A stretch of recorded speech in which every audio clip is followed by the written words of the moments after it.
Assalamualaikum warahmatullahi wabarakatuh.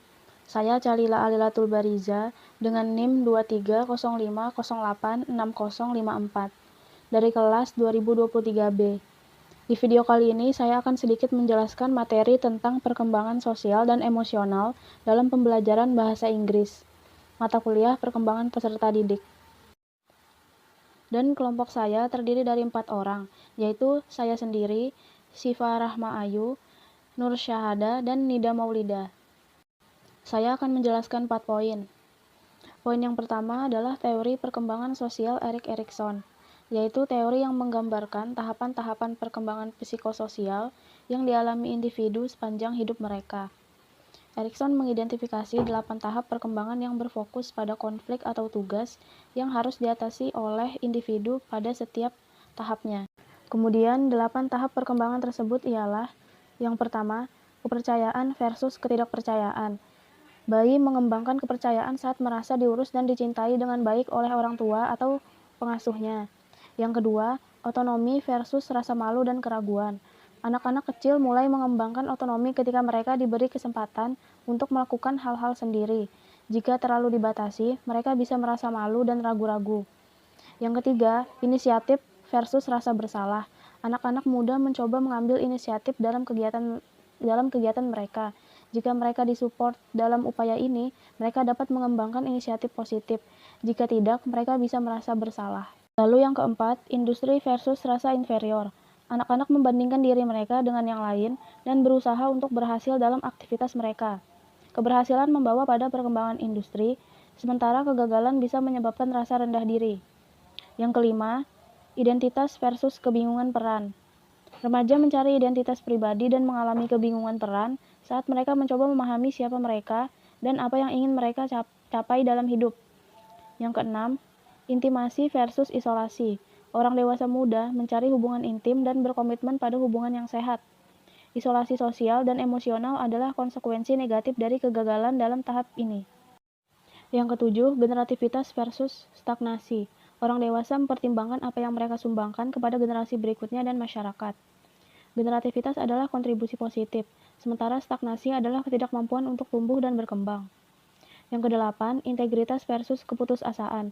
Lanjut usia meninjau kembali hidup mereka dan mencari integritas, merasa puas dengan kehidupan yang telah mereka jalani, atau merasa putus asa jika banyak penyesalan. Setiap tahap ini membantu membentuk identitas dan perkembangan sosial individu sepanjang siklus hidup mereka. Pemahaman tentang teori ini dapat membantu dalam membimbing dan memahami perkembangan individu pada berbagai tahap kehidupan. Kemudian poin kedua, hubungan antara perkembangan sosial dan pembelajaran bahasa. Ini saling terkait dalam beberapa cara. Yang pertama, komunikasi antar individu. Pembelajaran bahasa Inggris memungkinkan seseorang untuk berinteraksi dengan orang dari berbagai latar belakang budaya, meningkatkan kemampuan sosial dan jaringan hubungan. Yang kedua, kesempatan kerja. Kemampuan berbicara bahasa Inggris seringkali menjadi aset berharga dalam dunia kerja, karena dapat membuka pintu untuk pekerjaan internasional atau pekerjaan di perusahaan multinasional. Yang ketiga, keterampilan negosiasi. Dengan bahasa Inggris, seseorang dapat meningkatkan kemampuan dalam proses negosiasi bisnis dan diplomasi internasional. Yang keempat, peningkatan pemahaman budaya. Belajar bahasa Inggris juga dapat membantu seseorang memahami budaya berbeda dan nilai-nilai yang mungkin berbeda dari budaya mereka sendiri.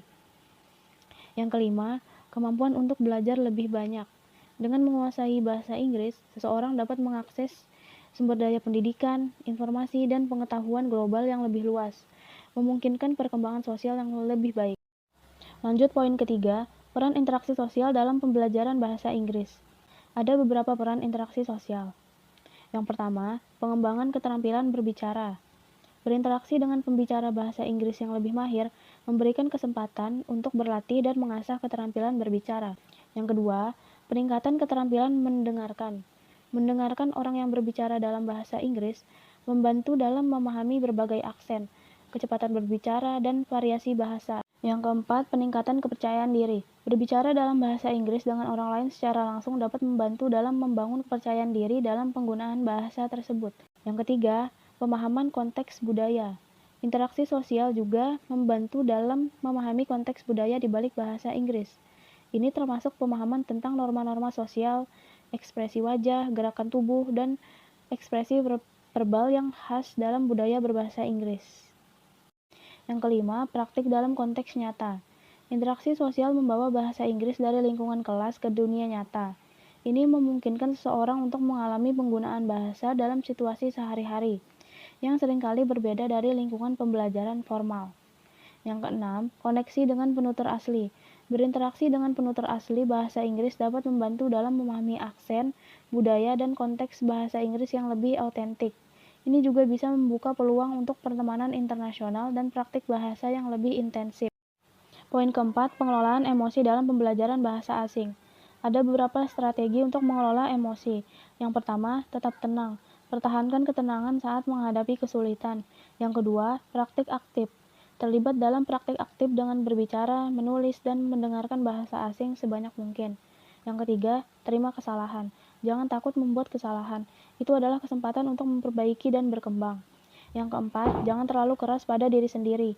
Ingatlah bahwa belajar bahasa asing adalah pencapaian besar. Jangan lupa beri diri sendiri pujian ketika mencapai kemajuan. Yang kelima, jangan henti. Konsisten adalah kunci. Baik, itu saja yang dapat saya sampaikan. Kurang lebihnya mohon maaf. Sekian dan terima kasih. Wassalamualaikum warahmatullahi wabarakatuh.